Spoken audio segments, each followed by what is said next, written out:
Assalomu alaykum va rahmatullohi va barakatuh. Va alaykum Ustoz, assalom va rahmatullohi va barakatuh. bugun biz Ramazon oyi munosabati bilan siz bilan muhim mavzularda suhbat qurmoqchimiz. Ruxsat bersangiz boshlasak. Bismillah. Bismillahirrohmanirrohim. Ustoz, nima sababdan Ramazon oyi bir yilda 30 kun keladi? Bismillahirrohmanirrohim. Alhamdulillahi robbil alamin. Assalatu vassalamu ala rasulina Muhammadin va ala alihi va sahbihi ajmain. Xush kelibsizlar. Alloh taolodan duo qilib so'raymiz. Avvalo bu suhbatni ana shu mo'min musulmonlarga, hammalarimizga Alloh taolo foydali qilsin. Va Alloh taolodan duo qilib so'raymizki, barchalarimiz Alloh taolo Ramazon oyiga, Ramazonni ibodatlariga, xatm Qur'onlariga, tarovihlariga, ana shu qilinadigan barcha saharlik, iftorlik, yaxshiliklarga Alloh taolo o'zi yetkazsin. Amin.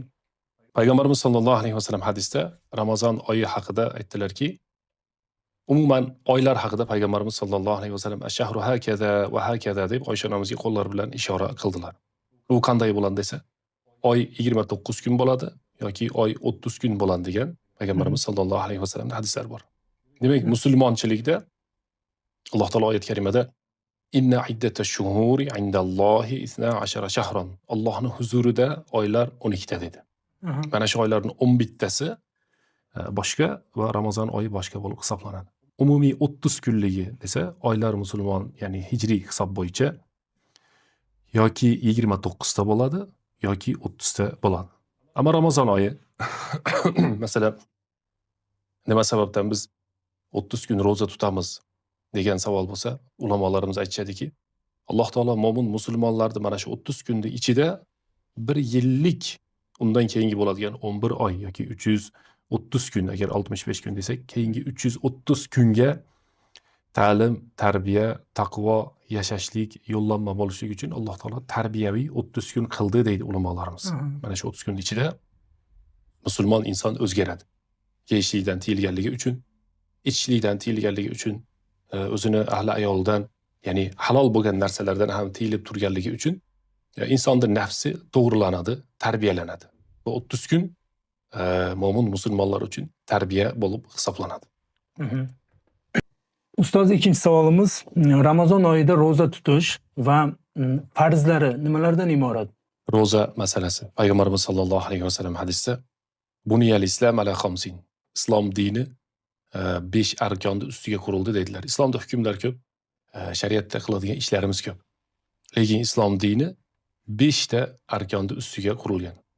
Ash-shahadatu an la ilaha illalloh va anna Muhammadur rasululloh. Birinchisi, biz hammamiz mo'min musulmon ekanligimiz e'lon qilishligimiz, buni bildirishligimiz, ya'ni til bilan aytiladi. Ashhadu an la ilaha illalloh va ashhadu anna Muhammadur rasululloh degani, men guvohlik beraman, Alloh taolodan o'zga iloh yo'q va guvohlik beraman, Muhammad sallallohu alayhi vasallam Alloh taoloning haq va oxirgi payg'ambari. Habibulloh rasululloh, ya'ni ma'lum mashhur masala. So'ngra iqomus saloh dedilar. Ya'ni namoz o'qishlik. Bir kecha kunduzda Alloh subhanahu va taolo mo'min musulmon inson uchun 5 vaqt farz namozlarni farz qildi. Ya'ni bomdod, peshin, asr, shom, xutton 5 ta. Qolgan hammasi nafl bo'lib hisoblanadi. So'ngra Alloh subhanahu va taolo ro'zani farz qildi. Ro'za musulmon insonga, balog'atga yetgan insonga, musofir mast bo'lgan insonga hamda salomatchiligi yaxshi bo'lgan insonga ro'za farz qilingan. Har yili bir marta, hozir boya aytganimizdek, har yili bir marta, 11 oydan tashqari, mana hozir biz Sha'bon oyidamiz. Sha'bon oyi va Shavvol oyini orasida Ramazon degan oy bor. Mana shu Ramazon ro'za deymiz biz tilimizda. Mana shu ro'za bo'lib hisoblanadi. Bu 30 kun yoki 29 kun. Buni farzi Alloh subhanahu va taolo 2-hijriy yilda Payg'ambarimiz sollallohu alayhi vasallamga oyat karimada xitob qilib, A'udhu billahi minash shaytonir rojim. Ya ayyuhallazina amanu kutiba alaykumus siyam kama kutiba alal ladzina min qablikum la'allakum tattaqun. Ey iymon keltirganlar, sizlarga xuddiki sizlardan avvalgilarga farz qilingani kabi ro'za farz qilindi dedi. Mana shu bilan demak 2-hijriy yilda mo'min musulmonlarga ro'za farz bo'ldi va Payg'ambarimiz sollallohu alayhi vasallam mana shu Ramazon oyini ro'zalarini tutib ko'rsatib berdilar. Sahobalarga tushuntirdilar. Mana shu buni nima ahkomi kunlari bo'lib hisoblanadi. Demak, musulmon inson bir yilda bir marta Ramazon oyida 30 kun yoki 29 kun ro'za tutishligi balog'atga yetgan bo'lsa, aqlli bo'ladigan bo'lsa, hamda u kishi musofir bo'lmasdan, musofir bo'lsa ham farz bo'lib turadi, faqatgina qaytib kelib tutib beradi. Yoki kasal bo'lmasa, shu inson ro'za tutishligi farzi ayn bo'lib hisoblanadi. Aynan degani, aynan siz ro'za tutishingiz kerak degani. Sizga ya ayyuhallazina amanu ey iymon keltirgan deganda shu musulmonlarning hammasi kiradi. Har bir musulmon ro'za tutish kerak bo'ladi. Agar farz bo'lsa, agar tutmaydigan bo'lsa, unda muammo yo'q. Tutmasa ham yoki namoz o'qimasa ham yoki boshqa qilmasa ham, lekin musulmon bizning e'tiqodimizda ertaga qiyomat bo'ladi va Alloh taoloning huzurida turishlik bo'ladi. O'sha joyda namozdan keyinda ro'zadan so'raladi. Shuning uchun demak, ustoz, tutgan odam savob oladi. musofir dedingiz, musofirlar kelgandan keyin tutib beradi dedingiz. Kasal odamlar. Ular to'g'ri yaxshi bo'lgandan keyin tutadi. Shunday Alloh taolo oyat karimada "Faman kana minkum maridan aw ala safarin fa iddatun min ayyamin ukhra." Kimki sizlarning ichingizda marid degani kasal degani. Sizlardan kimki kasal bo'ladigan bo'lsa yoki u odam safarda bo'ladigan bo'lsa, fa iddatun sanash degani. Min ayyamin ukhra boshqa kunlarda sanab tutib bersin dedi. Bu nima degani desa, masalan, bir inson 3 kun safarda bo'lsa, 4 kun safarda bo'lsa, shu kunlar ro'za tutmaydi, qaytib kelgandan keyin Ramazondan keyin. Chunki Ramazonning ichiga boshqa ro'za sig'maydi. Masalan, 10-kunmi? 10-kunga ro'za tutilish kerak. 16-kun bo'lsa, 16-kunda o'zini ro'zasi farz bo'lib turadi u odamga. Demak, 30 kun bu yerda bizning tilda aytganda 30 kun u odam ro'za boshqa tutolmaydi. Boshqa ro'za tutolmaydi. Fa iddatun min ayyamin ukhra degani Ramazondan keyin, hayit kuni emas, faqat Ramazondan keyin, keyingi Ramazongacha shu odam o'zi aslida nafllaridan avval birinchi shu qazolarni tutib berish kerak bo'ladi. U kasal bo'lishi mumkin, u safarda bo'lishi mumkin. Faqatgina kasalda bitta yana bir qismi bor. Endi biz sal fiqhiy tarafga o'tib ketdik. Aslida biz fiqhiy emas, biz mavzuyimiz kasalni tuzalmaydigan kasal bo'lsa, noumid deyiladi yoki juda ham yoshi ulg'ayib ketgan kishi bo'lsa, u kishilar fidya berib qo'yadi. Chunki tuzalmaydigan kasalni bizning shariatimiz majburlab endi siz ro'za tutib bering deb aytmaydi. Allohu a'lam. Rahmat, Alloh rozi bo'lsin. Ustoz, yana bitta qo'shimcha savol shu temaga. Men aytmoqchiman, safarda yurgan odam, hozir endi safar deganda, naprimер, 3 kunga bir Turkiyaga ketdi deyilgan. U yerda hamma shart bor u ro'za tutgani. O'sha safar bo'lib hisoblanadimi yo qanaqa bo'lib qoladi? Safar bo'lib hisoblanadi. Biz Qirg'izistonimiz muftiyatida Agar tutaman deb tutsa, biz Qirg'izistonimizda 120 kilometr degan fatvo berildi. 90 kilometrdan boshlanadi degan nimalar bor. Masalan, boshqa fatvolarda bizda 120 kilometr berildi. Shu joy 3 kunlik masofa, ya'ni 3 kunlik piyoda yuriladigan yo'l. Shunga safarga chiqqan inson ixtiyor beriladi, xohlasa tutadi. Bu qasr namoz bilan farqi bor-da. 3 kunda borib qaytib kelaman desa, o'sha joyga borgandan keyin ro'za tutaman desa qaytarilmaydi. Lekin qasr namozimni to'liq o'qiyman, masalan, asr 4 rakat asrdi, men shuni 2 rakat qilib qasr qilish kerak, shuni 4 rakat bo'yicha o'qiraman desa, yo'q, siz musofirsiz deyiladi. Ammo ro'zada ixtiyor bor. Xohlasa tutadi, chunki unga ruxsati bor, xohlasa tutmaydi, unga ham ruxsati bor. Nimaga? Musofir degan nimaga ko'ra. Alloh rozi bo'lsin. Ustoz, ro'zaning fazilatlari haqida Qur'oni Karim oyatlaridan va payg'ambarimiz sollallohu alayhi vasallamning hadislaridan misollar keltirib beringchi. Bismillah. Bismillahirrohmanirrohim. Ro'zani fazilatlari, o'zi umumiy ibodatlarda fazilatlari bor. Shu fazilatlarning qatorida ro'zani fazilatlari ham bor. Men ya'ni bular bizni tomosha qilib turganlar qarab aytsam ko'proq. Ro'zani fazilatlari Alloh subhanahu va taolo Qur'oni Karimda ya ayyuhallazina amanu kutiba alaykumus siyamu kama kutiba alal ladzina min qablikum la'allakum tattaqun. Ey iymon keltirganlar deb Alloh taolo xitob qildi. Bu xitob erkak kishiga ham, ayol kishiga ham bir xil bo'ladi. Demak, erkak kishilar ham, ayol kishilar ham iymon keltirganlarning safida balog'atga yetgan bo'lsa, muqim, ya'ni musofir bo'lmasa, sizlarga Ramazon ro'zasi farz qilindi. Xuddiki sizlardan avvalgilarga kabi ro'za farz qilingani kabi dedi, ya'ni. Oldingi ummatlarda ham ro'za farz qilingan ekan. Bizga ham Alloh subhanahu va taolo ro'zani farz qildi, ammo kayfiyatida farq qilib qolishligi mumkin. Faman kana minkum maridan aw ala safarin fa iddatun min ayyamin ukhra. Sizlardan kim kasal bo'ladigan bo'lsa yoki safarda bo'ladigan bo'lsa, u odam keyin tutib berishligi mumkin dedi. Ro'zani fazilati haqida o'ta ko'p hadislar bor. Payg'ambarimiz sollallohu alayhi vasallam hadisda aytdilarki, "Man soma yawman", qaysi inson bir kun ro'za tutadigan bo'lsa, fi sabilillahi, Alloh taoloning yo'lida bir kun ro'za tutadigan bo'lsa, Alloh taolo shu insonni 70 yil do'zaxdan uzoqlashtiradi. 70 yil. Bir kunlik tutilgan ro'za uchun. Bu qaysi ro'za desa, bu nafl ro'za. Ulamolarimiz aytadi, agar nafl ro'zani fazilati shunchalik bo'lsa, farz ro'zaniki qanday bo'ladi deydi. Agar nafl ro'zani fazilati shunchalik bo'ladigan bo'lsa. Va payg'ambarimiz sollallohu alayhi vasallam hadisda aytdilarki, "Lis-soimi da'watun la turaddu." Ro'zadorning shunday bir holati bor. Agar ro'zador duo qiladigan bo'lsa, uni duosi so'zsiz ijobat bo'ladi dedilar. Mana shu yerda ham bir ulamolarimiz so'zi bor. Demak, saharlikdan boshlab iftorlikkacha ro'zador duo qilishligi mumkin. Saharlikdan boshlab iftorlikkacha. Va payg'ambarimiz sollallohu alayhi vasallam ro'zador insonning og'zidan kelgan hidni ham maqtadilar. La khalufu fam as-soim atyabu indallohi min rihil miski. Ro'zador insonning og'zidan kelgan hid tam Alloh taoloning huzurida miskdan-da shirindir, xushbo'ydir, yaxshidir dedilar. Shuning uchun biz mo'min musulmonchilikka aytamizki, ya'ni hadis qudusiyda Alloh taolo as-savmuni va ana ajzi bihi dedi. Ro'za men uchun dedi. Masalan, uyda namoz o'qisa, farzni ado qilgan bo'ladi va unga savob bo'ladi bitta. Jamoatda o'qisa 25 ta, 27 ta bo'ladi. Raqamlar mashhur, ma'lum. Aqsoda 250 ta, Madina Munavvarada 1000 ta, Makka Mukarramada 100 ming ta bo'ladi. Ammo ro'za tutsachi desa, Alloh taolo ro'zani mukofotini yashirib qo'ydi. Ulamolarimiz aytadi, yashirilgan narsa nimaga qimmat? Demak, yashirilganligi uchun qimmat. Odam oddiy narsani bir narsaga o'rab bermar ekanda. U brilliant bo'lsa, qimmat uzuk bo'lsa, u bir sirg'a bo'lsa, shuni kichkina idishcha qilinadi, uni haligi idishga solib qo'yiladi. Soat bo'ladigan bo'lsa yoki boshqa bo'lsa, ovora borib unga karobka qiladi, bekitib qo'yadi shuni. Shuning uchun Alloh taolo aytayaptiki, "As-savmuli va ana ajzi bihi." Ro'za men uchun deyapti. Uni mukofoti nima deb biz so'rasak, Alloh taolo aytayaptiki, hadis qudusiyda va ana ajzi bihi. Uni mukofotini men o'zim bilaman deyapti.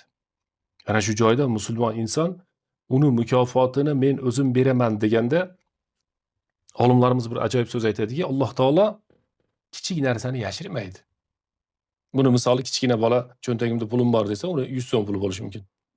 Kattaroq bola pulim bor desa, 1000 so'm puli bo'lishi mumkin. Qishloqda boyi meni pulim bor desa, 1-2 million pul bo'lishi mumkin-da. Shaharni boyi. O'sha mamlakatda eng boyi milliard puli bo'ladi. Dunyoning eng boyi ana Elon Musk degan bir inson bor ekan, agar inson deyilsa, o'sha kishining puli qanchadir milliard ekan, masalan. Endi shu kishini misol qilyapmiz, xolos. O'sha Elon Musk kelib, sizga men mukofotim bor desa, bu bizga nima deydi masalan? Bo'lmadi deganda bir Tesla beradi deymizda. Ha. Kichkina narsa bermaydi-da. Eng kichkina sovg'asi ham katta bo'lib hisoblanadi. Bu dunyo boshlanib bugungacha yashayotgan hayotimizda bitta qismidagi bitta boyni imkoniyati. Tarixda qancha boylar o'tdi, kelajakda hali qancha boylar chiqadi. Shularning hammasini egasi Alloh taolo. Alloh taolo aytayaptiki, "As-savmuni", ro'za men uchun. Va ana ajzi bihi, shu ro'zani mukofotini men beraman deyapti. Demak, ulamolarimiz aytadiki, ro'zani mukofoti juda ulug'. Qancha u bilmaymiz. Nimaga? Alloh yashirib qo'ydi. Nimaga yashirdi? Qimmatligidan yashirdi. Kattaligidan yashirdi. Ulug'ligidan yashirdi. Aslida tutmasa gunohkor bo'ladi. Lekin shu ro'zani tutadigan bo'lsa, ulug' savoblarga erishadi. Chunki Alloh subhanahu va taolo hadis qudusiyda fa innahu li va ana ajzi bihi. Chunki ro'za men uchun, uni mukofotini men beraman deyapti. Men aytardim, ba'zi bir ro'za tutmaydigan yoki Ramazon kunlarini ham boshqa kunlar kabi o'tkazayotgan aka-ukalarga, opa-singillarga, yaqinlarimizga Ramazon ro'zasini qo'ldan chiqarmaylik, hurmatli jamoat. Ro'za keldi, biz bo'ldik. Ro'za ketadi. Keyingi yilgi ro'za kelganda biz bormizmi, yo'qmizmi, buni Alloh taoloning o'zi biladi. Demak, shu ro'zadan, ya'ni Ramazondan foydalanib qolaylik. Nima uchun Ramazon oyida jamoat bilan ibodat qilishga alohida e'tibor qaratiladi? Yaxshi savol. O'zi mo'min musulmonchilikda hammasi, agar e'tibor beradigan bo'lsak, jamoatga qurilgan. Alhamdulillah biz hammamiz ahli sunnat val jamoat, sunnatga ergashgan jamoatmiz. O'qiyotgan namozimiz jamoat bilan bo'ladi. Bomdod namozini uyda o'qilganligi bilan jamoatda o'qilganligining farqi bor. Juma shu jamoat degani. Ko'p jamoatlar to'plangan joyda. To'y qilmoqchi bo'lsak, jamoat bilan to'y qilamiz. Qo'shnini, mahallani, qavm qarindoshini chaqiramiz. Ramazon oyida mo'min musulmonchilikka qo'shimcha iftorlik, saharlik va tarovih degan namoz bor. Ana tarovih namozida e'tibor bersangiz, odamlar masjidlarga borishib, jamoat bo'lib tarovih namozini o'qishadi. Musulmonchilikni o'zi, mana jamoat 3 tami, 2 tami degan bir savol bor. 3 tani deylik. 3 ta va uni yuqorisi. Musulmonchilikni hammasi jamoatga targ'ib qiladi. Chunki payg'ambarimiz sollallohu alayhi vasallam mana hadisda aytiblar, qaysi inson tarovih namozini o'qisa yoki xuftonda o'qisa, la yansarif hatta yansarifal imam. Imom ketishdan oldin ketmasdan, imomdan keyin ketadigan bo'lsa, shu jamoatda. Bu kishini o'qigan namozi xuddiki tunni yarmigacha o'qigan ibodatga o'xshaydi dedilar. Demak, bu xufton o'qidi va imomdan keyin ketdi va bomdod o'qib qo'ydi. Jamoatda o'qidi ikkalasini. Ikkalasini o'qigan namozi tufayli kechasi bilan bu yarmiga bo'lsa, bu yarmiga bo'lsa, tuni bilan to'liq tahajjud o'qib chiqqanga hisobga o'tadi degan payg'ambarimiz sollallohu alayhi vasallam hadislari bor. Demak, bizning mo'min musulmonchilikda jamoatga doim targ'ib qilinadi. Payg'ambarimiz sollallohu alayhi vasallamni sahobalar bo'lgan, oldingi o'tgan payg'ambarlarni havoriylar bo'lgan, bular yordamchisi. Mana shu joy o'zi jamoatni boshlanishi. Bundan keyingilar ham nima? Mana shunday. Jamoat bo'lib duo qilishlik. Endi e'tibor bersangiz, bizda masalan jamoat bo'lib hashar qilib uylar qurilardi. Avval yo'llar solinardi. Kanallar kavlangan, masalan, qazilib boshqa qilingan. Payg'ambarimiz sollallohu alayhi vasallam Allohning rahmati jamoatda dedilar. Barakati jamoatda dedilar. Nusrati, g'alabasi, rahmati jamoatning ustida dedilar. Demak, Alloh taoloning rahmati ham mana shu jamoatga tushar ekan. Shuning uchun musulmonlar jamoat bo'lib namoz o'qishadi, jamoat bo'lib imkon bo'lsa iftor qilishadi, iftorlikka chaqirsa, yoki tarovih namozlarini jamoat bo'lib o'qishadi. Allohning rahmati mana shu jamoatga tushganligi uchun.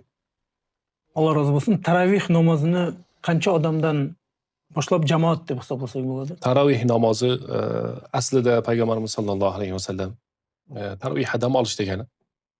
Birinchi kuni o'qidilar, keyin ikkinchi kun ikkita odamlar, ko'proq odamlar ergashganda, so'ngra payg'ambarimiz sollallohu alayhi vasallam namozga chiqmadi. Nimaga desa, xoshitu an tufrada alaykum. Sizlarga bu ham farz bo'lib qolishdan qo'rqaman dedilar. Xuddiki hajda turganda bir kishi so'radi, "Ya Rasululloh" dedi, "Afana hajju fi kulli amin, har yil haj qilamizmi?" dedi. Payg'ambarimiz sollallohu alayhi vasallam teskari qarab javob bermaslik uchun. Yana so'radi, "Har yil haj qilamizmi? Har yil haj qilamizmi?" Shunda payg'ambarimiz sollallohu alayhi vasallam aytdilarki, "Walau qultu na'am la faradat wa lamastata'tum." Men hozir ha deb javob beradigan bo'lsam, hammanglarga har yili haj qilishlik farz bo'ladi, qo'lingizdan kelmaydi. Shuning uchun men javob bermadim dedilar. Tarovih namozida ham payg'ambarimiz sollallohu alayhi vasallam chiqmadilar-da. So'ngra sahobalar ko'paydi, keyin esa tarovihni hamma uyda o'qidi, kechki tungi namozga o'xshab. So'ngra Abu Bakr roziyallohu anhu davrlari, so'ngra Umar ibn al-Xattob jamoatga hamma masjidga kirib alohida o'qiyotganini ko'rdilar-da, jamoat qilib ularni nima tarovih namozini jamoat bo'lib o'qiylar. Bu qanday ham yaxshi bo'ldi degan Umar roziyallohu anhu so'zlari bor. Mana shu joydan bo'lib kelgan. Endi qancha ko'p jamoat bo'ladigan bo'lsa, shuncha savob ko'p bo'ladi deyiladi. Qancha ko'p bo'ladigan bo'lsa. Shuning uchun katta masjidlarga borib yoki xatm Qur'onlarga katta jamoatlarda qatnashilsa, savobi ko'proq bo'ladi. Ramazon va duo ustoz nima bog'laydi? Muhim savol. Yaxshi savol. O'zi aslida musulmon inson duo bilan yashash kerak. O'zi aslida ertalab tursangiz duo qilasiz. Hojatxonaga borganda duo qilinadi. Ovqat yemoqchi bo'lsa, choy ichmoqchi bo'lsa, safarga chiqmoqchi bo'lsa, yaxshi oila kerak bo'lsa, halol rizq kerak bo'lsa, muhim inson har kuni duo qiladi. Imkon bo'lsa har lahzada duo qiladi. Ammo lekin duoni ijobat bo'ladigan vaqtlari bor. Duoni ijobat bo'ladigan o'rinlari bor. duoni ijobat bo'ladigan holatlar bor va to'sib qoladigan holatlar ham bor. Ha, siz savolingizda duo, Ramazon, ro'za ikkalasini nima bog'lab turadi degan masala bor.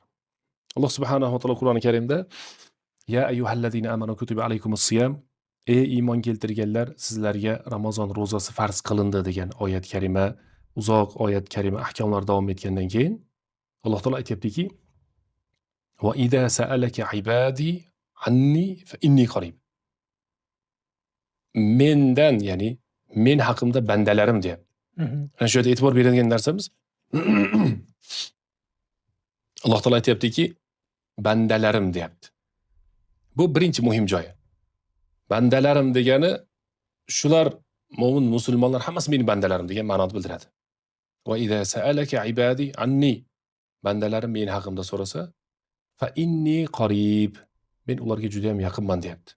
Demak, bu oyat qayerda kelyapti? 30 pora Qur'onda qaysi joyida kelyapti desa, bu oyat ayni Ramazon ro'za ahkomlaridan so'ng kelyapti. Alloh taolo nisbat beryaptiki, meni bandalarim deb. Bu unday ulug' narsa, meni bandalarim degani, men bularga yaqinman, bular menga yaqin degan nimani alomatni, dalolatni beradi. Ujibu da'watan da'i idza da'an. Duo qiladigan bo'lsa, men duosini so'zsiz ijobat qilaman deyapti. Demak, ro'zador odam haqida gap ketyapti. Shuning uchun Payg'ambarimiz sollallohu alayhi vasallam lis-soimi da'watun la turaddu. Ro'zadorning duosi bor, qaytarilmaydi dedilar. Boya ozgina shu so'z haqida urg'u qildik. Ulamolarimiz aytadi, demak, ro'zador ertalabda, peshin vaqtida, asr vaqtida yoki xohlagan vaqtda yoki shomga yaqin, ya'ni iftorga yaqin. Iftorga yaqin paytda duo qiladigan bo'lsa, ijobat bo'ladi. Nimaga degan savol bor. Nima sababdan deydigan bo'lsa, iftorga yaqin kunduz bilan ro'za tutdi. Va endi ibodat qildi. Kunduz bilan sabr qildi. Taom yemoqchi bo'ldi, yemadi. Bu suv ichmoqchi bo'ldi, ichmadi. Yoki o'zini halol bo'lgan ahli ayoli yoki bir narsa, shularda hammasidan o'zini to'xtatdi, to'sdi. Nimaga? Chunki as-sawmuli deydi Alloh taolo, ro'za men uchun dedi. Bir ro'zador odamga e'tibor bersangiz, hech kim yo'q joyda ham yeb olmaydi, ichib olmaydi. Yoki boshqa bir narsalarga bormaydi. To'g'ri. Shu Ramazon oyida bu ro'zador odam Alloh taolo buni qarab turganida yuradi. Odamlarda ham emas. O'zi yolg'iz qolganda ham. O'zi yolg'iz qolgan o'rinda ham bu inson xuddiki bir narsa bu kishini kuzatib qarab turganday his qiladi o'zini.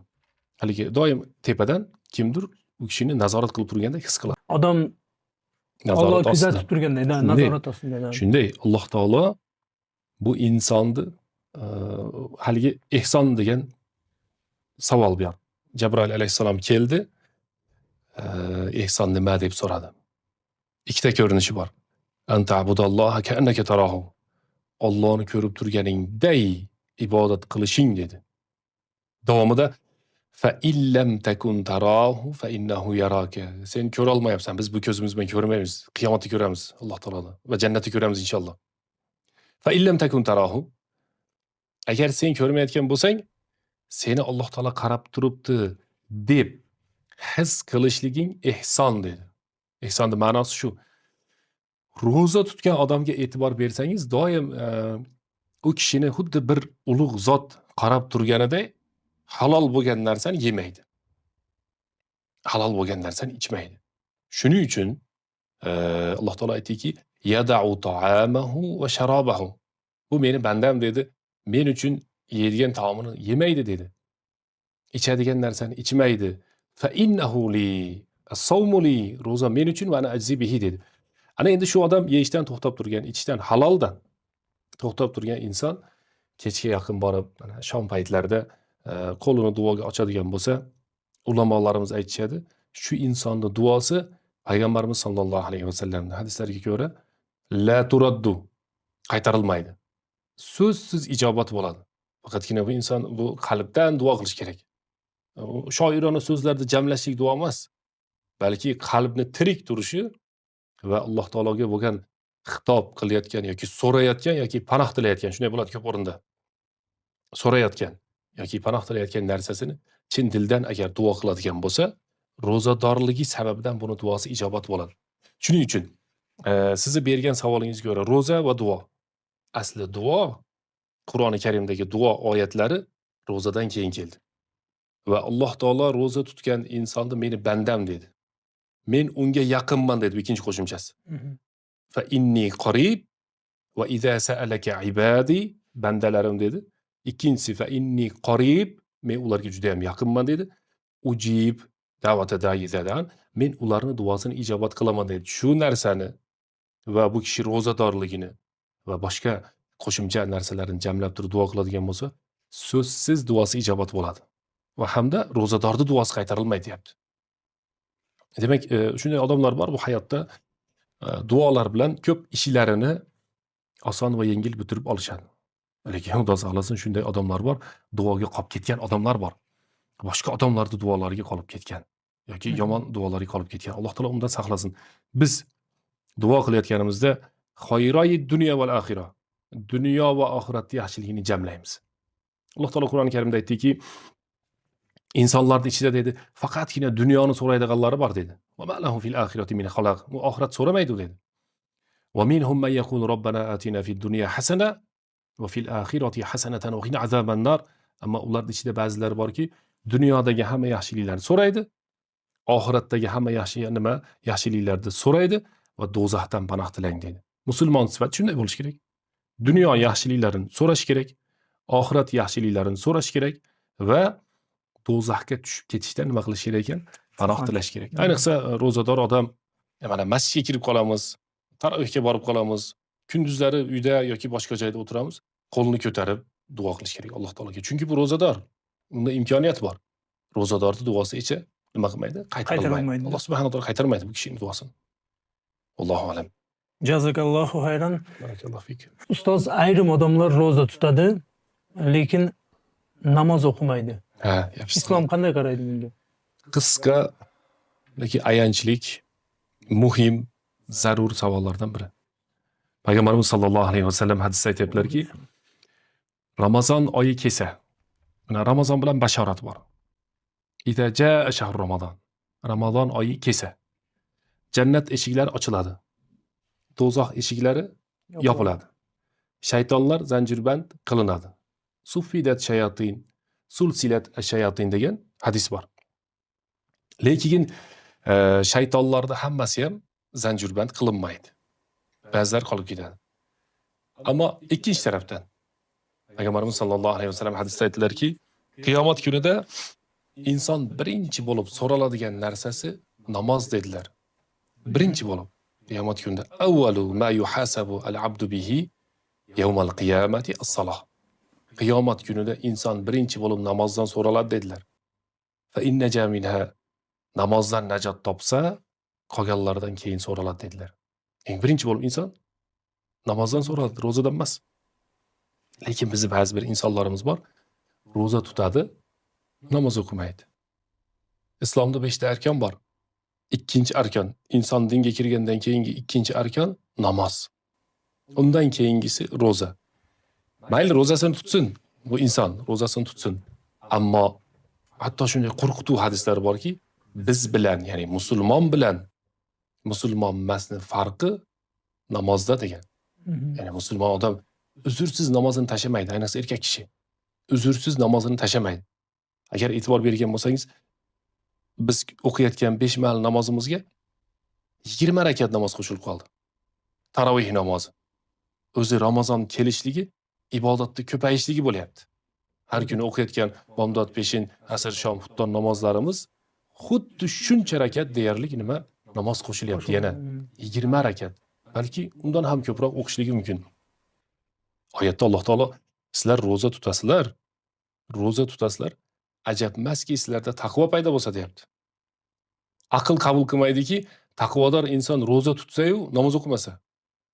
U ro'za tutsa-yu, taqvo paydo bo'lish maqsad bo'lsa-yu, lekin ro'za tutsa-yu, namoz o'qimasa. Va yana hadisda aytilyaptiki, birinchi bo'lib so'raladigan narsa qiyomat kunida namoz desa, bu keyingi so'raladigan narsalarni qilayotgan bo'lsa. Ko'p shunday odamlarimiz. Shuning uchun biz o'zimiz so'zimiz emas, balki aytamizki, Alloh taolo Qur'oni Karimda bir joyda ro'za haqida oyat tushirdi. Bir joyda. Ha? Ana Baqara surasida Alloh taolo ya ayyuhallazina amanu kutiba alaykumus siyam deb bir joyda ro'za oyatlarini tushirdi. Ammo Qur'oni Karimda boshidan boshlab oxirigacha deyarli 100 ga yaqin oyat karimada Alloh taolo aqimus sola, yuqimunas sola, aqomus sola namozlarni o'qishadi, qoim qilishadi, barpo qilishadi, bular namoz o'qiydi, namozini tashlamaydi degan oyat tushirdi. Juda ham ko'p. 100 dan oshiq deydi. 100 ga yaqin. Ya'ni dalalatan sarohatan ochiq yoki dalolatdan ko'p oyatlarda bizga bittasi yetardi o'zi. Va Umar radhiyallohu anhu vafotlari paytlarida aytdilarki, islom dinida namoz o'qimagan inson uchun nasiba yo'q deb qo'ydilar. U kishining so'zlari ham hadis qatoriga o'tadi. Va payg'ambarimiz sollallohu alayhi vasallam xastalik paytlarida, umrining oxirlarida o'rinlaridan turib, endi harakat qilib shu namozga chiqamiz behush bo'lib, yana behush 3 marta hushidan ketgandan keyinlar ham as-sola, namoz dedilar. Masalan, asonga e'tibor bersangiz, ro'zaga shoshiling, hajga shoshiling, najot deb aytmaydi, nima deydi? Hayya alas-sola, namozga shoshiling. Shuning uchun biz ro'zador aka-ukalarimizga, yaqinlarimizga aytamizki, ro'za tutayotganingiz bu yaxshi Alloh taoloning buyrug'i, yaxshiligi, farzi, vazifangiz. Ammo ro'za tutib namoz o'qimaslik bu dinimizni bir qanday bu odam ro'zasini tushunmayapti degan ma'noni bildiradi. Ro'zadan maqsad taqvo bo'lsa, bu odam taqvo qilmayapti. Balki shu bir kishi aytdi menga, kechasi bir 2larda saharlik qilib yotib olsak-da, ertasi kuni 11da turib ishga ketsak deydi. Bomdod qani yoki saharlik o'zining vaqtidagi saharlik qani. Shuning uchun agar buni taqvosi bo'layotgan bo'lsa, ro'za bilan namozni yoki zakot bilan namozni o'rtasini ajratishlik mumkin emas. Bizda masalan farzni bajarishlik savob bo'ladi, bajarmaslik gunoh bo'ladi, inkor qilish dindan chiqaradi. Biz odamlar inkor qilmaydi, lekin bajarmaydi. Balki Ramazon oyida namoz emas, ko'proq namoz o'qish kerak. O'zi o'qiyotgan namozdan ko'ra ko'proq namoz o'qish kerak. Alloh taolo yaqin bo'ladi. Allohu alam. Alloh rozi bo'lsin. Ustoz, Ramazon Qur'on oyi. Xatmlar qanday qilinadi? Bu ayni ro'zani savoli. Ramazon oyini savoli. Alloh subhanahu va taolo eng ulug' payg'ambariga eng ulug' kitobni eng ulug' farishta orqali eng ulug' kechada nozil qildi. Shahru Ramazon allazi unzila fihi al-Qur'on dedi. Ramazon shunday oyki, u oyda ro'zada, Ramazon oyida Qur'on nozil bo'ldi dedi. Qur'onning nozil bo'lishi Ramazon oyida bo'lgan. Va Alloh subhanahu va taolo Qur'oni Karimda inna anzalnahu fi laylatil qadr. Biz Laylatul Qadr kechasida Qur'onni nozil qildik dedi. Va payg'ambarimiz sollallohu alayhi vasallam hadisda aytadilarki, kana Jibril yudarisunil Qur'on fi Ramazon. Jabroil alayhissalom kelib Ramazon oyida menga Qur'oni Karimni dars qilarim dedi. Buni ma'nosi musulmon inson Qur'onni xatm qiladi. Mana masjidlarimizda bir poradan, mana ko'proq shunday, bir poradan xatm o'qiladi, shu xatm Qur'on deyiladi. Odamlar o'zlari Qur'onda o'qishadi, bu ham xatm Qur'on deyiladi. Va Jibrilu yudarisunil Qur'on degani Jabroil alayhissalom kelib menga Qur'onni o'rgatar edi deganda ma'nosi payg'ambarimiz sollallohu alayhi vasallam o'qilishligini va uni ma'nolarini. Demak, Ramazon oyi kirganda xatm qanday bo'ladi desa, ba'zi ulamolarimiz aytganki, 2 xil bo'ladi. Qur'onni o'zini o'qib ketishlik bu xatm bo'ladi va Qur'onni ma'nosini, tafsirini, uni sababi nuzulini, nasih mansuhini, ya'ni ichida o'zi nimalar bor. O'sha tafsirda ilmlar bor. Shularni o'qib ketishlik ham yudarisunil Qur'onga tushadi, ya'ni Qur'onni dars qilishlikka tushadi degan nima hadisga to'g'ri keladi. Demak, tarixda olimlarimiz, xossatan mazhab boshimiz Imom Abu Hanifa rahmatullohi alayhi bir kunda bir marta xatm qilar ekan.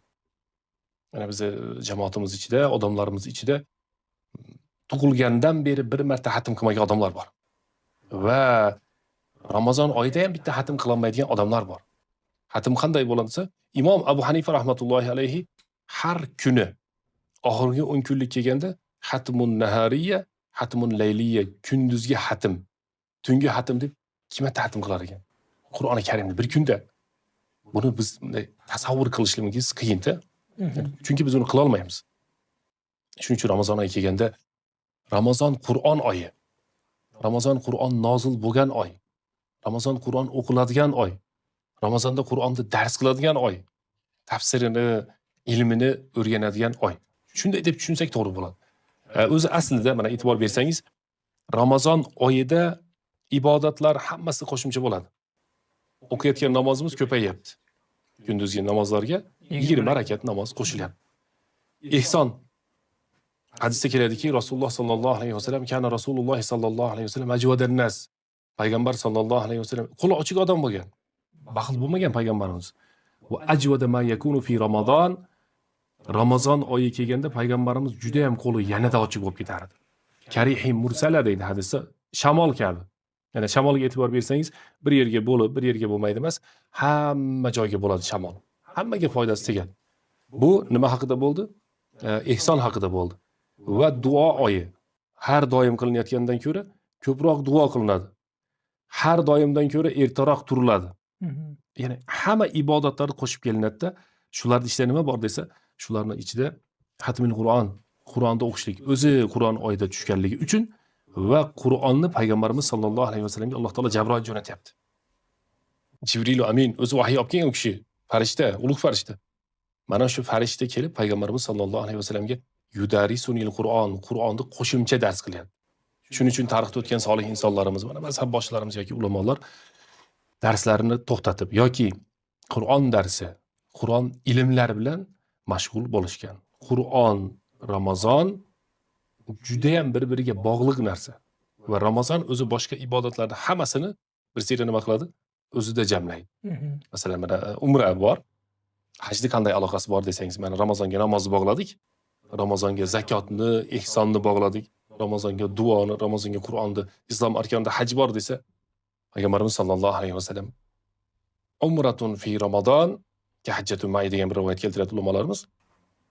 Ramazon oyida qilingan umra men bilan qilingan hajga barobar dedilar.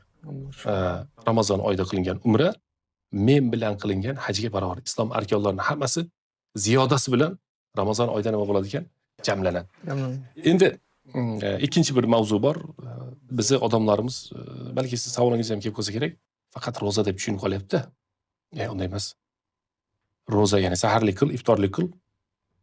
Qolgan ishlaring bir xil bilganingdek qil. Yo'q, unday emas. Roza ichida ko'p narsa bor. Shu islom shariatlari bir sira, boya boshda aytganimizdek, Ramazon oyida bir hammasi jamlanib turib, tartibga solinib, yanada mukammallashtirilib, chiroylilashtirilib turib, Ramazon oyida nima qilinadi? Endi sizni tilingizda aytganda bitta zaryad oladi odam. Energiya oladi. Haligi ancha-muncha ruscha savol berib qolyapsiz. Odam bitta energiya oladi. Ana zamonaviy tilda aytsa, motivatsiya oladimi?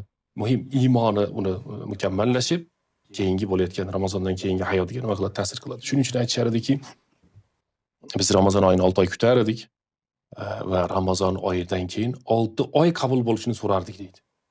O'zi 12 oy. 6 oy kutyapti. 6 oy qabul bo'lishi. 6 oy qabul bo'lishini so'rayapti. Demak, yil Ramazon. Mana shu yilimizni Ramazon belgilab beradi. Aslida Laylatul Qadr kechasida ham taqdir yoziladi. Bir yillik taqdir yoziladi. Laylatul Qadr o'sha kuni insonda bir yillik taqdiri yoziladi o'zi aslida. Keyingi Laylatul Qadrga yetib olsa, yana bir yillik taqdiri yoziladi. Ramazon, ya'ni hamma narsa Ramazonda jamlangan ibodatlar deyarli hammasi va ziyodasi bilan desak to'g'ri bo'ladi. Ustoz, Ramazon oyida yemasak, ichmasak, shuni roza desak bo'ladimi? Roza tutdik desak. Ha, bismillahirrohmanirrohim. Bir mavzu ekan. Shuning uchun bismillah deb boshlab qo'yamiz. Payg'ambarimiz sollallohu alayhi vasallam boyaga hadis qudsiydan tushuntirib ketamiz. Roza nima? Roza saharlikdan boshlab, ya'ni saharlik bomdoddan boshlab yeyishdan tiyilamiz. Halol narsalarni. Ichishdan tiyilamiz, suvda yoki boshqa narsalarni va jimodan o'zini ayoldan.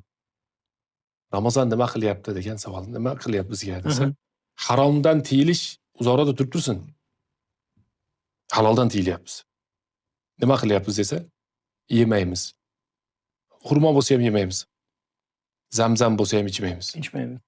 Eng halol narsalar bo'lsa ham yemaymiz. Shuning uchun yada'u ta'amahu va sharabahu, yeyishini to'xtatdi, ichishini to'xtatdi va ayoli o'zini ahli ayoli osmondan tushgan yomg'irdan ko'ra ahli ayoli bunga pok halol bo'lib hisoblanadi. Shunda nima qilyapti? O'zini inson to'xtatyapti.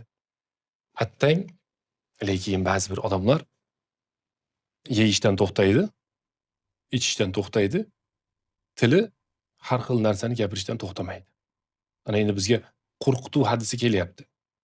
Payg'ambarimiz sollallohu alayhi vasallam salovat aytib turishimiz kerak. Ismi chiqqanda Rasulullohni. Payg'ambarimiz sollallohu alayhi vasallam aytdilarki, "Man lam yada qawla zur wal amala bihi." Qaysi inson yolg'onchi gapirsa, yolg'on gapirib yuraversa, unga amal qilib yuraversa, roza tutib, asli roza tutmaganda ham mumkin emas edi. Lekin roza tutib ham u hali yana yolg'on gapirsa, wal amala bihi, shun bilan ovora bo'lib yursa yoki shunga o'xshagan g'iybat, chaqimchilik, bekorchi gaplar, falonchi fala hajata lillahi an yada'a ta'amahu va sharabahu degani o'zini ochga qo'yishi Xudoga kerak emas edi. Ya'ni bu inson o'zini ochga qo'yishligi Alloh taologa kerak emas edi. Buni ma'nosi nima desa, och qolding, roza tutmading degani. Sen faqat och qolding degani. Roza demak, siz boya savolingizga ko'ra, roza och qolishlik emas. Eksperimentalik deydi ulamolarimiz. Katta ma'no bor. Faqat ovqatdan tiyilib qo'ysang, yeyishdan, ichishdan tiyilsang, lekin qo'pol qilib aytganda bir odamni qonida qurti bo'lsa, shu qurtini tushirib qo'yish uchun ham yeyish, ichishdan 7 kun tiyilib qo'yaveryapti. Bir kun emas, 7 kun. Ha biz bo'lsa kunduzi ro'zada yeyishdan, ichishdan tiyilsak, ammo bu telefondan o'zimizni, ko'zimizni to'xtatmasak,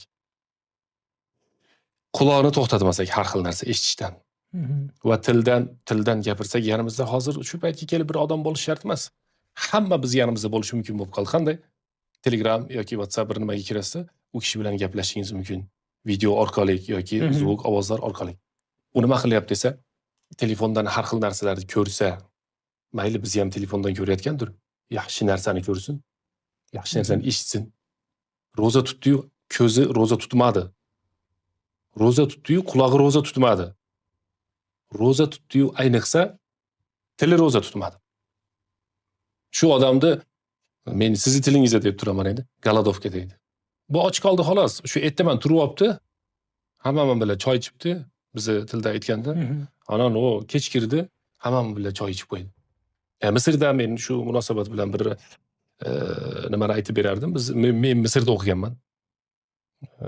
Biz Qirg'izistonda ko'pchilik Misrda o'qigan hozirgi olimlarimiz ko'plari.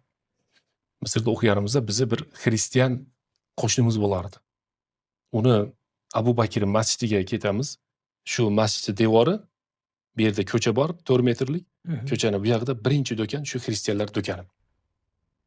Shu xristian odamlar Ramazon oyi kelganda biz bilan birgalikda ertalab saharlikda do'konga chiqamiz, bomdodda o'tib ketadi. Saharlikda bo'ldi.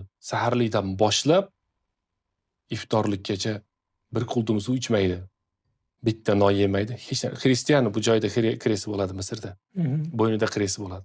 U arab lekin xristian. Shu insonlar men o'sha joyda 7 yildan oshiq yurgan bo'lsam, bir marta ham roza vaqtida ovqat yeganini ko'rmadim. Lekin bizni yurtga qaytib kelgandan keyin qarasam, bizni odamlar bemalol ochiq ovqat yeb yuribdi. O'zlari musulmon. Haligi ba'zilarimiz shu xristianchalik ham bo'la olmaymiz ekan ba'zi paytda. Odob ham saqlay olmaymiz-da. O'zi roza tutmasligi mumkin. Balkim kasaldir. Balkim bir holatdadir. Lekin shular qanday qilar desak, biz Shomda masjidda o'qishligimiz uchun yursak, haligi xristian Samuel bittasini ati, yana bittasi bir nimalar edi. Shular do'konda dasturxon solib azonni kutib o'tirar edi. Qachon azon aytadi, ular musulmonligi uchun emas, u xristian. Ular musulmonlarning hurmati uchun 30 kun har yili kunduz ovqat yemardi. Har yili 30 kun. Azon aytishlik bilan kelinglar deb o'zlari shu iftorlikka to'g'rilab ovqat qiladi. Uydan iftorlikka to'g'rilab ovqat olib keladi. Musulmon emas. Madaniyat yemaydi. Madaniyat, hurmat, ehtirom. Endi men aytganim, xuddi shularnikiga o'xshab qoladi ba'zi odamlar och qolishi. Bular och qolyapti kunduz bilan, lekin u roza niyat qilmayapti. Bizi musulmonlarimiz ba'zilar roza niyat qilyapti-yu, telefondan bo'shamaydi. Alloh saqlasin, ba'zilarda aytyapmiz. Tili yolg'ondan, G'iybatdan. G'iybatdan, tuhmatdan, har xil yomon narsadan bo'shamaydi. Qulog'i har xil keraksiz lag'vlardan bo'shamaydi. Ko'zi har xil narsani ko'rishdan bo'shamaydi. Bu ro'zani maqsadini teskarisi. Alloh taolo aytayaptiki, la'allakum tattaqun. Sizlar ro'za tutinglar. Ajabmas, taqvoinglar oshsa deyapti. Ha biz ro'za tutsakda vaqtni qanday o'tkazib, ya'ni shu och qoldi-ku, eplab vaqt o'tkazib iftorga yetib olish kerak. Yo'q, ro'za unday emas. Ro'zadan maqsad bir joyda och qolib turib, keyingi joyga yetib olishlik emas. Keyin bu yerda uchinchi mavzu ham bor. Endi hali siz savollaringizga qo'shimcha bo'lib ketyapti. Aslida ba'zi bir joylarda e'tibor berilsa, Ramazon oyi boshqa oylardan ko'ra do'konlarda ko'proq savdo bo'lar ekan. Musulmonlar ko'proq ovqat yeydigan Ramazon oyida. Ha desa, men saharlik qilishim kerak, saharlik qilishim kerak. Hamma narsani g'amlab, nima qilib olib keladi. Keyin men iftor qilishim kerak deydi. Do'stlar chaqirish kerak, boshqa qilish kerak. Ha. Iftor qilishim kerak deydi. Yaxshi. Iftorlik, saharlik ibodat, lekin asl maqsad emas. Asl maqsad emas. Bir kuni Payg'ambarimiz sollallohu alayhi vasallam uyga kirdilarda, nima bor uyda dedilar, yegani. Payg'ambar amin desa, dengizda hammasi ovqat bo'ladi, tog'larda hammasi tilla bo'ladi. Yo'q ekan, uyda bitta xurmo yo'q ekan. Va inni soim dedilar. Agar hech narsa yo'q bo'lsa, men ro'zadorman dedilar. Saharlikda ovqat bo'lmagan, iftorlikda nima ovqat bo'lishi mumkin uyda? Bo'lsa ozgina narsa bo'ladi-da. Ammo ularda taqvo bo'lgan. Shuning uchun biz mo'min musulmonchilikka aytamizki, Ramazon oyi ovqat oyi emas. Ramazon oyi telefon oyi emas. Ramazon oyi, ya'ni Ramazon taqvo oyi. Musulmon insonning taqvosi ko'payishi kerak.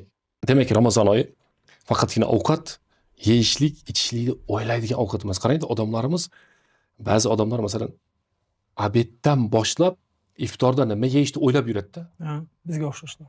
Ha, nima ovqat qildingiz? Qayerda iftor qilamiz? Qayerda ko'rishamiz? Katta ibodat qilgan kabi. Aslida teskari bo'ladi. Aslida iftorlikda ko'p taomlanmash kerak. Saharlikda ozgina ko'proq yesam. Nimaga desangiz, iftordan keyin shom bor. Keyin xutton bor, tarovih bor. Bu qachon Qur'on o'qiydi? Qancha tarovih o'qiydi? Qancha ibodat bilan mashg'ul bo'ladi?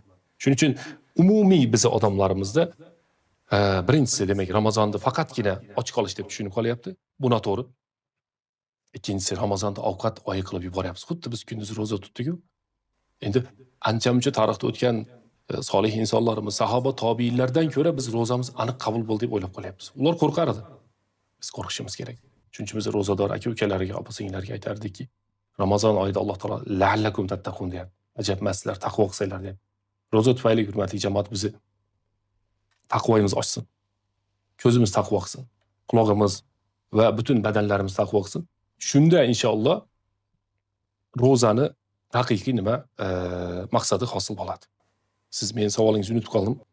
Yo'q. Ramazon oyida inson faqat o'z nafsini tiyadimi? Degan o'sha. Ha, nafsni tiyishlik masalasi, nafsni tiyishlik keyin Ramazon oyi deyilyapti. Hamma oylarda ham, hamma joylarda ham imkon qadar inson nafsini tiyish kerak aslida. Va Ramazon oyida bu oson bo'ladi. Nimaga desa, Alloh taolo bizga yordam jo'natyapti. Alloh taolo jannat eshiklarini ochib beryapti. Do'zax eshiklarini yopib beryapti. Va suffidatu shayatin, shaytonlarning hammasi emas, albatta maradatu shayton ochiqda bo'ladi. Va shaytonlar zanjirband qilinyapti. Inson nafsini tiygani Ramazonda yengil bo'ladi, o'zi aslida oson bo'ladi. Va ro'za tutgandan keyin inson zaiflashadi. Och qolgandan keyin bosh ishlashni boshlaydi. Aslida. Nafsi bo'lsa zaiflashadi. Shuncha foydasi bor ekan o'zi ro'zani. Energiyaga to'lib. Ha, dunyoviy tarafdan foydalari ko'p. Shuni ham bir men jamoatimizga bir tanbeh qilib aytgan bo'lardim. Hozir ba'zilar chiqib aytadi, masalan, ro'za tutsangiz salomatchiligingiz bu yeriga foyda ekan. Ro'za bu eng deb dunyoviy. Yaxshi, to'g'ri. Ro'zani meditsina qilmaylik lekin. Ro'zani meditsina qilmaylik. Ro'za Alloh taoloning buyrug'i. Ro'za tutinglar dedi. Shuning uchun tutaylik. Namoz o'qisang deydi, ishing yurishadigan deydi. Balkim namoz o'qisa ishi yurishmar. Zakot bersang mol mulkingga hech narsa bo'lmaydi ekan deydi. Bu bir haligi strahovoy kompaniyamiki, biz zakotni berib qo'yib, suvda cho'kmaydi, o'tda kuymaydi deb o'tirsak, yo'q. Zakotni bugun berib erta kuyib ketishi mumkin. Zakot buyruq. Alloh taolo tarafdan farz. Xuddi shuni singari roza tutsang salomatchiligingga foyda deb ba'zi bir odamlar roza tutar ekan. Birinchi o'rinda man soma lillahi yawman deyapti. Bir kun Alloh uchun tutsa. Shuning uchun Ramazon rozasi bo'lsin, nafl roza bo'lsin, Alloh uchun tutish kerak. Albatta undan keyin bu insonning salomatchiligiga ham foyda bo'ladi. Undan keyin foyda bo'ladi inshaalloh. Faqat qaysi ibodat qilsa ham qul inna solati va nusuki va mahyaya va mamati lillahi robbil alamin. Ayting namozim, qurbonligim, tirikligim, o'likligim barchasi lillahi robbil alamin. Alloh uchun. La sharika la. Alloh taoloning sherigi yo'q. Shuning uchun roza ham Alloh taolo uchun bo'lishi kerak. Och qolib ketmaylik. O'zimiz och qolib turib hamma ishlar qilsak, roza tutmadi degan ma'no chiqadi.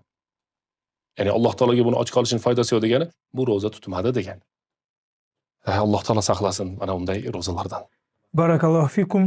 Ustoz, keyingi savolimiz bu yilgi Ramazon oyi boshqa Ramazon oylaridan nimasi bilan farq qiladi? Biz uchun Ramazon oyi har bir odam, men aytardim, yaqinlarimizga, aka-uka, opa-singillarimizga aytardiki, Ramazon oyi biz uchun bir madrasa bo'lsin. O'tgan yilgi Ramazonlarimizni qanday bo'lganini biz eslay olmaymiz. Lekin bu yilgi Ramazonni biz bilamiz, inshaalloh. Demak, mana shu yilgi Ramazon biz uchun nuqtatut tahavvul deydi arablar, o'zgarish nuqtasi, yangilanish nuqtasi, tavba nuqtasi, jannatga eshik nuqtasi bo'lishi kerak. Oldingi Ramazon bilan bu Ramazon, oldingini biz eslamadik, Alloh taolo qabul qilsin. Bu yilgi Ramazonda musulmon odam o'zini yoniga bir nima qo'ysinki, nima deydi? Maqsad, tilak, niyat qo'ysinki, bu yil men o'zgaraman. Masalan, men bu yil Qur'on o'qishni o'rganaman. Men bu yil ehson qilishni ko'paytiraman. Men bu yil taravih orqali tungi namozlarga o'rganaman. Jamoatlarga o'rganaman. Yoki boya aytgan hadisimizga ko'ra, men bu yil ro'zalim tufayli yomon so'zlarni tashlayman. Kimdir ichishni tashlar, kimdir chekishni tashlar. Musulmon odam shu ro'zadan foydalanmasa bo'ladi.